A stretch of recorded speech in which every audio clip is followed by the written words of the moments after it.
need someone to retrieve Yeah. you, because otherwise you're just stuck Yeah. in the middle of nowhere. And well, my kind of experience of flying in Scotland out with competitions, because I still go out through the summer when it's flyable, I'll maybe fly cross country, and if there's nobody available to retrieve drive me, I just start hitchhiking, and so you meet lots of interesting people, and you can spend a lot of time walking with your thumb out, and it's another adventure. It's another aspect of hang gliding that it's all part of it, but it's just something you have to do to get the benefit of being able to fly cross country. You've got to be able to get yourself back as well. Yeah. I've met some nice people on retrieve hitchhikes. It's quite a social thing to do, I suppose, isn't it? Yeah, but it's harder now these days because people are a bit nervous about picking up hitchhikers, I think. But my trick is to take my helmet with me, which looks a bit like a motorcycling helmet, but isn't. It's probably not legal to use. Well, it wouldn't be legal to use as a motorcycling helmet, but I walk along with that, with my thumb out, and with the logic that a motorcyclist will stop for me. But in the years that I've been doing it, only one motorcyclist ever stopped for me.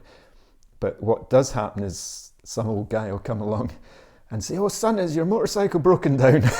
Yes. And you'll get a lift that way.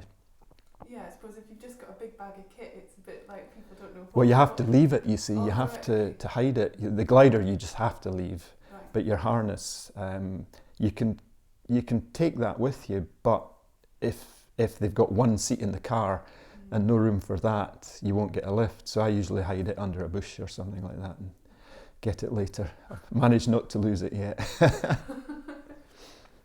quite interesting. It's very different to, I mean, we've been interviewing other people who fly just for enjoyment, and it's really different to other sorts of flying for fun, I think. It seems much less, I mean, you're not dependent on an airfield, you're not, it's... That's right, yeah. And that's for me, and again, this is, I suppose, one of the real attractions of hang gliding for me, is I can go out, as long as I can get my glider on the roof of the car, drive to, say, Tinto Hill, carry it up a little bit, rig it, launch it, and I don't have to rely on anybody else.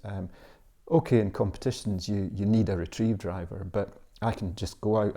I really don't need to be part of some sort of structure where, like if you compare it with a gliding club with the airfield, you've got to be prepared to run alongside the wingtip when they're launching and help them push the gliders about and wait in the queue for somebody to tow you up into the sky. But I don't have to do any of that, so I'll stick with hang gliding as long as I'm physically able, Partly because I'm a bit selfish, I'm not I wouldn't say I'm not a team player, but I just want to get flying, and I don't want to be messing about and waiting in a queue when the sky looks good.